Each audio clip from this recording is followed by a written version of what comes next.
good, y'all? It's the Demouchets REACT, and we're back with another video. Who we got today, C? Today we're back with another American reaction. So excited about this video. If you're new to us and we new to you, make sure you scroll down, hit that subscribe button, and turn on the post notification bell because we're on the road to 200K. And we cannot get there without you guys, alright? Join the family. Without further ado, let's get into the video. Let's get it. I am a black man.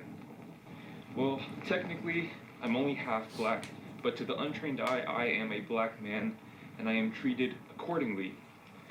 Now, before you say, oh, Jordan, you're just another American who's obsessed with race, obsessed with color, I am not. I am not obsessed with race or color.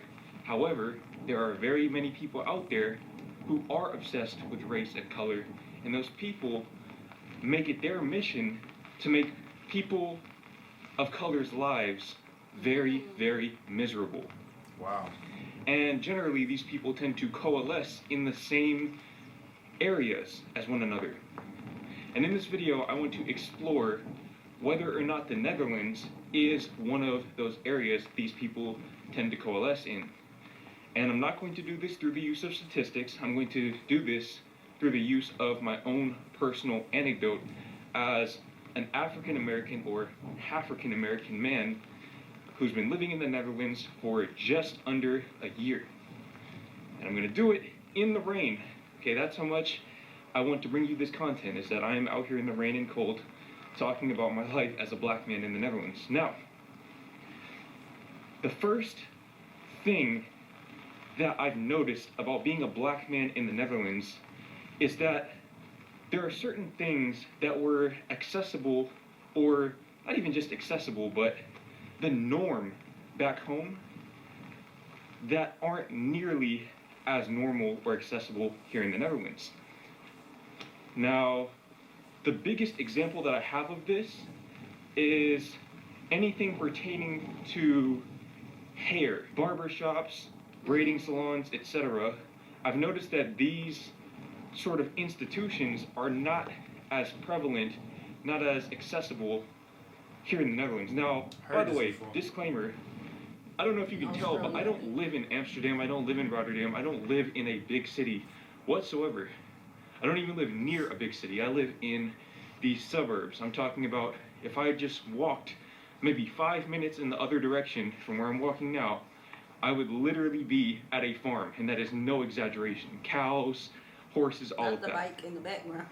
So take everything that I say from this point forward in that context, that I don't live in a big city, so your experience living in a big city might be different than mine. Now, braiding salons.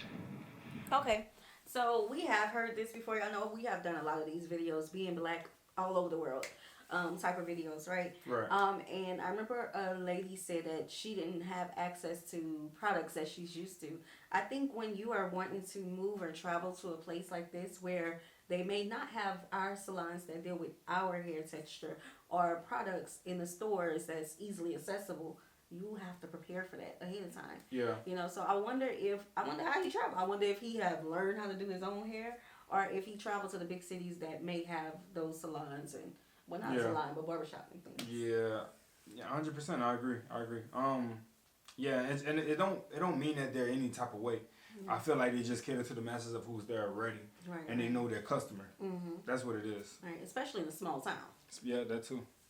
When I moved to the Netherlands, if you weren't watching my channel at that time, I had grown my hair out. As a matter of fact, I was literally working with a hair growth company because I wanted to grow my hair out as quickly as possible so that when I got to the Netherlands, I could go to a braiding salon and get my hair braided. It's literally the only reason why I grew my hair out. Now, as you can tell, I don't have braids.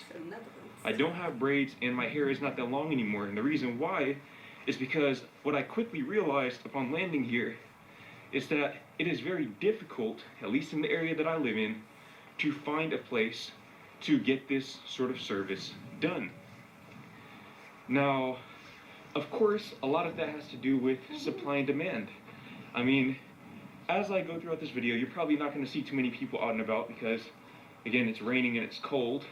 But the people that you do see in the background of this video are predominantly white.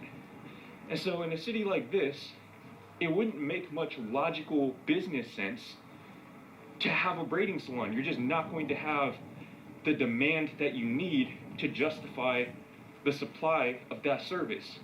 And so what I ended up having to do in order to get my hair braided, because I did eventually find a hair braider, I had to get on not just one, but 2 separate buses. Yo, yeah, that's what you said. For a total of, I want to say, 45-ish minutes, a 45-ish minute bus ride across 2 separate buses to go to Tilburg, which is the nearest quote-unquote big city here in the Netherlands. And from there, I had to walk, I think, another 10 or 15 minutes, and then I was at the braiding salon, and I could then get my hair braided. As you can imagine, that didn't last very long. That did not last very long at all. I think I got my hair braided a total of 2 times. And then on top of that, like I was saying earlier, and as you can see, it's raining. It rains a lot here. And if you didn't know, you can't really get your braids wet. It's an impractical hairstyle to have here. But I didn't really take that into consideration before I moved here. Anyways, I would literally take these 2 buses to Tilburg and get my hair braided, and then take the same 2 buses back. And so whatever the cost of the braiding was, I want to say it was 50 or 60 euros. Tack on another maybe 10 euros, something like that. 10, 15 euros for those bus rides, and an hour and a half of my time. Yeah, that wasn't happening. So I definitely found that to be really, really inconvenient, and I looked for as many alternatives as I possibly could. Back home, where I'm from, and I'm not from a big city back home either. I don't come from Dallas proper. I come from a suburb that's actually kind of similar to this one. Back home, I never had an issue with finding a braider. I hope this person doesn't hit me on this bike, because then it's going to be a really bad day. But I never had an issue with finding a hair braider back home. And of course, the demographics were a little bit different. But I always say, proportionally speaking, there are still black people here. Okay, there are definitely still black people here. And I'll touch more on the different subcultures of black people here later on in this video. But that's funny. Proportionally speaking, there were probably 4 or 5 or 6 braiding salons in the city that I grew up in, and the city was not predominantly black by any means. It was still a predominantly white and Hispanic city. So I think maybe just culturally, it's not as normal to get braids here. I mean, back home, a lot of young men, a lot of young black men are rocking 2-strand twists, things of that nature. From what I remember, maybe it's different now, but when I left, that's what a lot of young black men were rocking. But here, you just don't really see that very often. So again, it's probably just a matter of supply and demand more than it is race as a whole. Yeah. But I definitely found that to be a little bit frustrating, that was literally the only way I could get my hair braided. I even looked for people who could come to me. Child, that is half the video talking about hair. Okay, Yeah. I think it would be differently for a woman. He's saying 45 minutes. I'm like, oh, okay, that's nothing. You know, and I don't know if he meant that he grew up in the Dallas, Texas area. Mm-hmm. I don't know if he was talking about another Dallas, but that's kind of normal in Dallas. Because just because we live in a suburb of Dallas, Fort Worth Metroplex, that don't mean that I would get my hair done in that suburb. I may like the way someone else do my hair, or it may be more cost effective for me to go a different place to do my hair. I'm okay if I'm getting my hair done. I'm prepared for it, and I'm a person who like my appointments early in the morning. So I think that's a male point of view, which is a good point of view to have. But I think a woman, if she found somebody to do her hair in the middle of the Netherlands, she gonna keep that person. Yeah, 100%. That's me right there all day. And I think that when it comes to just the appointments, I feel like whoever the beautician is when it comes to hair, they need to incorporate in schools the different textures on what it is they need to do, instead of just saying this is the one way we're going to look at it and maintain. Because I would love to know what is the cosmetology is like in the Netherlands when it comes. He said he's about to get into the subcultures of black people in the Netherlands. So yeah. And one thing I have noticed throughout reacting to all of these different cultures around the world, right, is that when we have different groups of people move in, they bring their culture with them, they bring their food with them, they bring their services with them, and that's not just reacting, that's just living life. You know, there's so many different cultures in the metroplex where we live, and they have their stores, their different types of things. So yeah. Do it that way. I found one person, I think, but she only did it for women. So yeah, that was a bit of a struggle, but I ended up just surrendering, finding a barber shop, and going with the fade that you see now. And on that note, okay, barber shops. I couldn't find the black barber shop. Maybe there are black barber shops in Tilburg. I'm sure there are black barber shops in the bigger cities in Amsterdam. I'm trying to look at bro cut. He do got them box sideburns going on. Okay? We do the C cups. Okay. Back in the day, we did the triangle. The right angle. I have no clue. Yeah, so back in the day, we used to do the lining. Are you talking about right here? Yes, it would come down, and then it would come zip straight back, and then zip straight back down to the long sideburn. That was what it was. Then it turned to the C cups.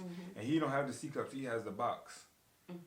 Baby, he has to get in where he fit it.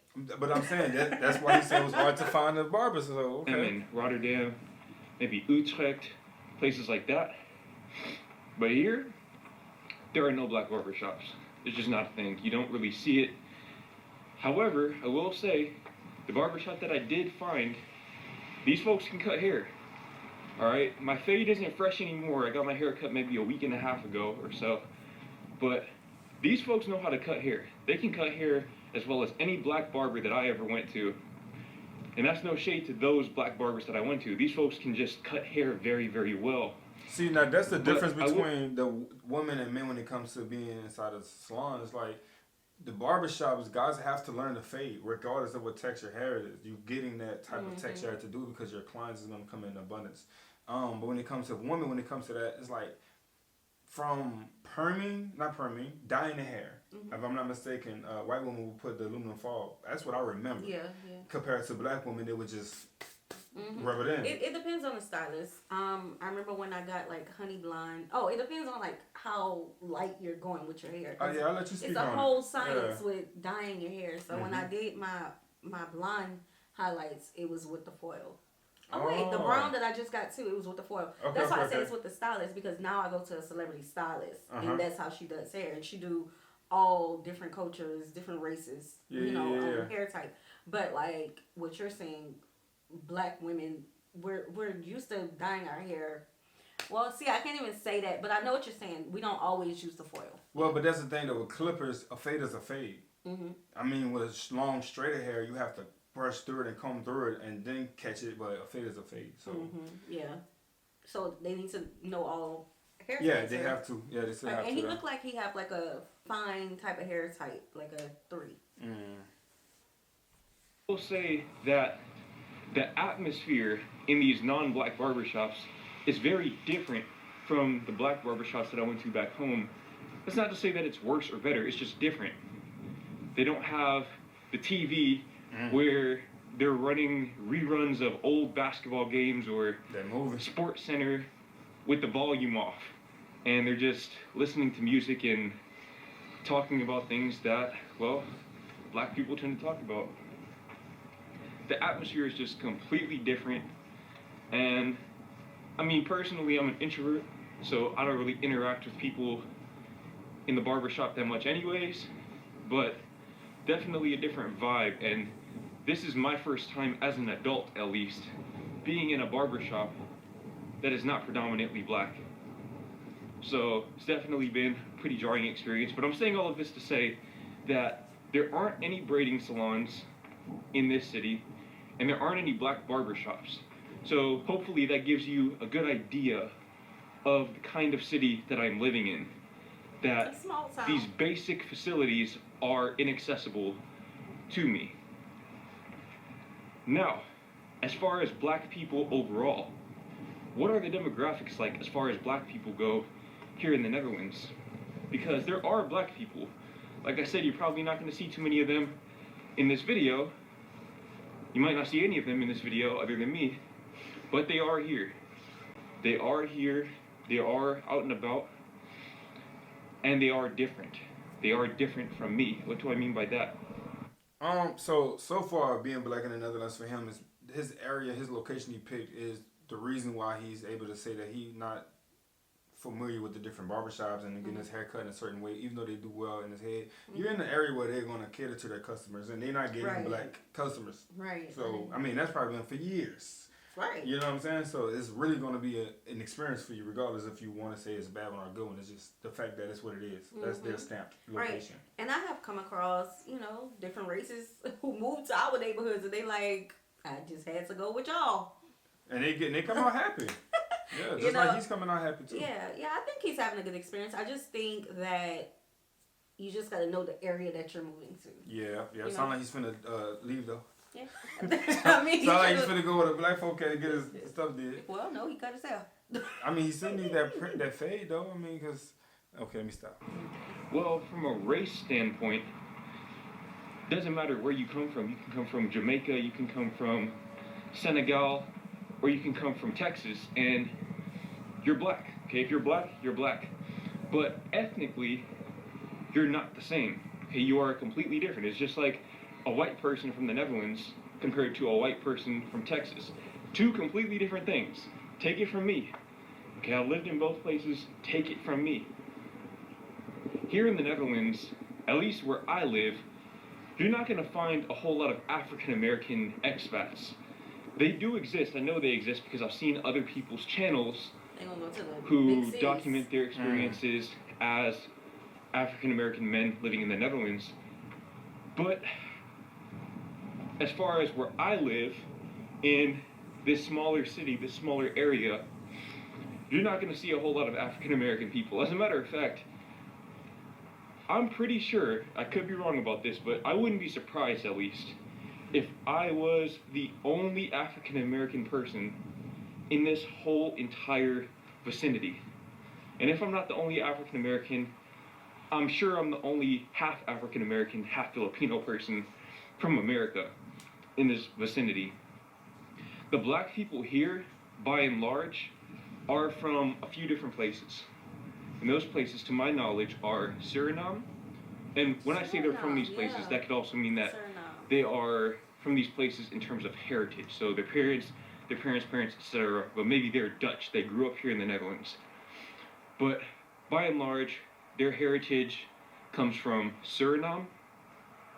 It comes from the ABC Islands. I still cannot pronounce them. But the ABC Islands, which aren't all that far from Suriname. And I want to say East Africa. I don't know exactly which country. Maybe Ethiopia or Eritrea. But I know it's one of those countries because those people have a very distinct look to them. You can tell that it's a different kind of black, if that makes sense. If you know, you know. If you don't, you don't. But as a black person, I can definitely tell the difference. So those are the majority of the black people that you will encounter here in the Netherlands. And I will say that the black people here are much more in tune and in touch with their heritage than your average African American for pretty obvious reasons. I mean, I don't know the full history of the Netherlands, if slavery was ever a thing, but I do know that in the U.S. it was a thing. And someone like me, I can't even... Well, that is why they have that is why they have a big Suriname population because of it. Yeah. Because of slavery. I don't know about not being in touch with our heritage because as Southerners, and it sounds like he's from Texas, but as Southerners, Louisiana Creoles, African Americans from Louisiana, we're very in touch with our heritage and our culture. Yeah. But I think Go ahead. I was gonna say I think the disconnect that comes from like the whole diaspora is that slavery is a big part of our conversation because that's what I was going to talk about. We were raised in the United States. That's where our people come from, the transatlantic slave trade, so he got to go to a family reunion to hear that conversation. Right. Or you got to be in the kitchen where all the moms be at and the grandmas and nieces and aunties talking and cooking up and talking about, girl, that's your such and such cousin and your distance, this, that. Like, that's where that conversation comes. But just to have a normal, just regular conversations, you won't hear that part of it because I feel like he mentioned, if you know, type stuff. Yeah. Right. And I think as Southerners, we do a good job at making sure that our children know their history, know that where they come from. No, now we are learning our languages that were taken from us, which is Corey Vinny.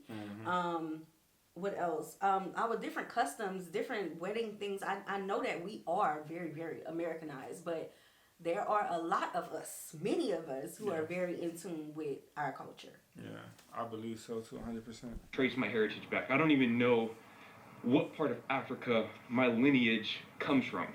Literally don't know. And that is also the case with most African Americans.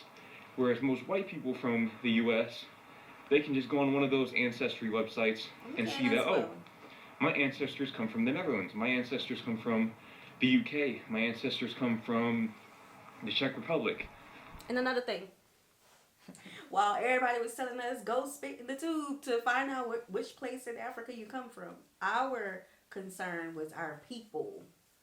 Who are our people? Yeah. So we don't want to skip nothing. Exactly. Yeah. So we talked to our elders, made sure that we was fact checking everything. Okay, if your elders are still around, you are blessed. Ask all of the questions that you need to. There are so many documents available on Ancestry.com. Go to the courthouse. Go to the Catholic Church. Okay, the documents are there. So it's up to you to decide if you want to know. Yeah. It's available. I know a lot of things got lost, but it is available for you to piece together things. And a genealogist at the library, there are free services if you cannot afford one of your own. Yeah. And you'll be surprised how many people in your family tree has already completed it. So you just need to go ahead and figure it out what's there, understand it, learn it, see who your folk is, and then keep going. All right. We accomplished a good bit of it and got it all fact checked. Etc. So, because of that, as a direct consequence, here in the Netherlands, you see a much richer culture, I would say. You see a much richer black culture, a richer collection of black cultures than you would back home.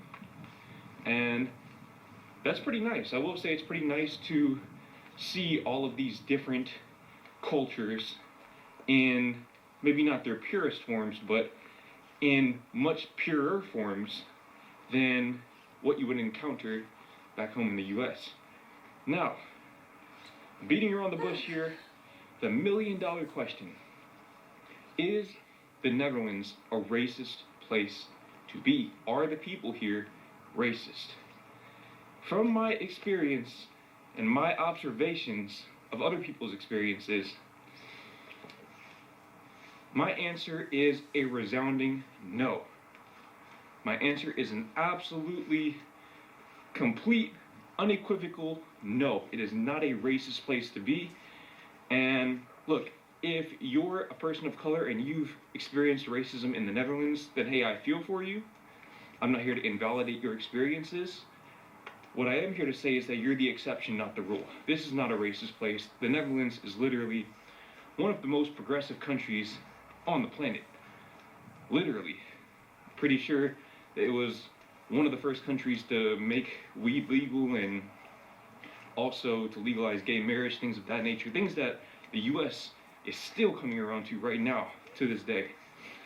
So, the Netherlands is not a racist place. I will say, I have seen some xenophobia, which pertains more to ethnicity than it does race. So it's more about where people come from, what country they come from, rather than the color of their skin.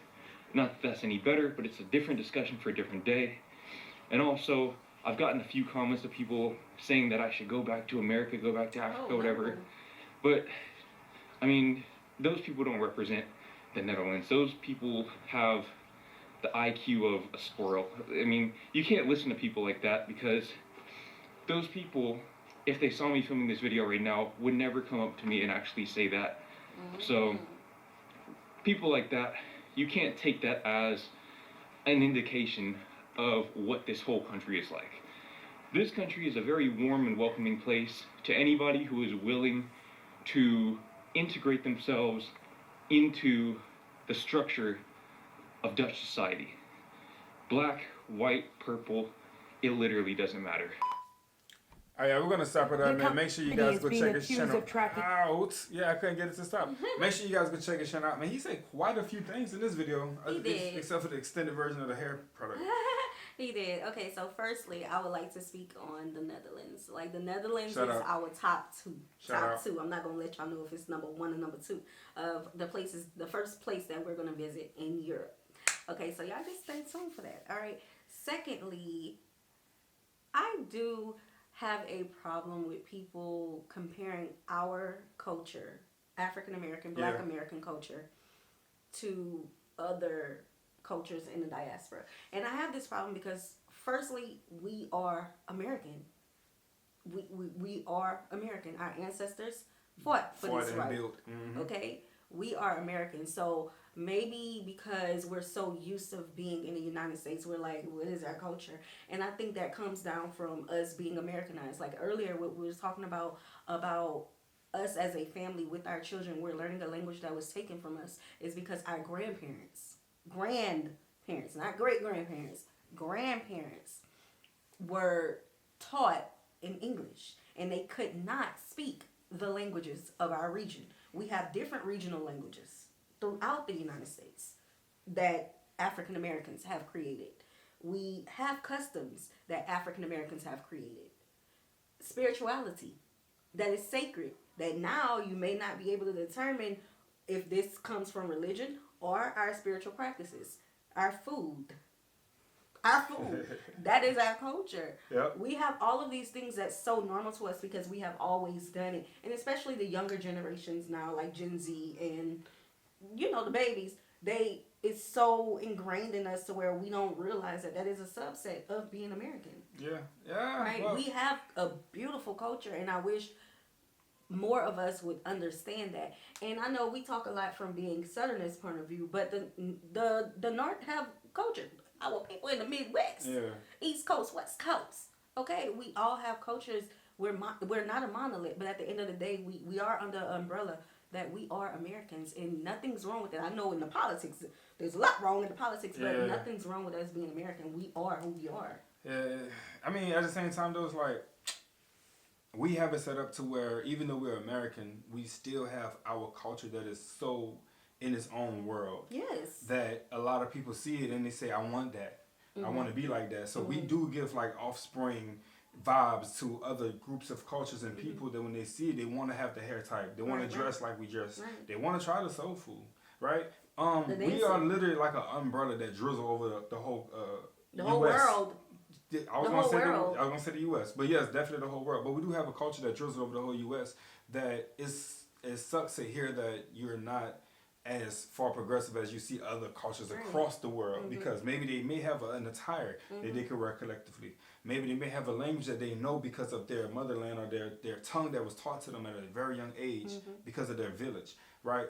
But for us, we also have our language. We also have our styles. We also have our hair type. We also have our music. We also have so much that is beating through the speakers to the schools all the way down to the athletic sports and the TV shows you watch. Like, it's us.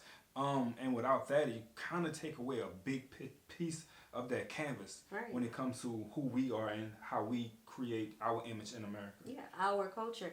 I was watching a video, I think it was Thailand. It was two videos, actually. It was one when a Black American went inside of a club, and it was like, this is my culture.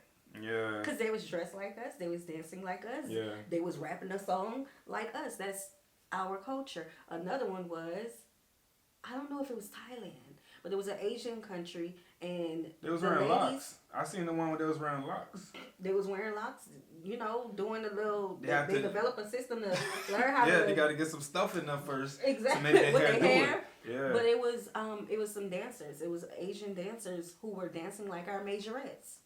I ain't never seen that style nowhere other than my culture. So I think a lot of times when we make these statements, we're just so used of us that we forget we created something that's now global. So we do have a culture, and we need to appreciate that more. Yeah, like if we mentioned Timberlands, y'all already know where we going. New York. New York, right? Wait, so, how they say it? New York. Oh, that's Newark. I want to say Newark. Yeah, and so far and so forth. So it's like it's some staples that would never go away when you even say a utter word. It's like y'all know who to look to. Right. So. But other than that, the Netherlands is definitely a cool place. Y'all know I love, that's the people I love to pick on in the videos about the bikes. So it's nice to know that he felt welcome there. But the brother won't want his hair done. Yeah, I don't know if he's gonna find his product though, because we do have our own type of product for our hair that just caters to the texture of our hair, our scalps and stuff like that. Yeah, our scalp is a big one. Yeah. All right, y'all. We hope you guys enjoyed this video with us. Be sure to subscribe. We'll see you soon. Peace.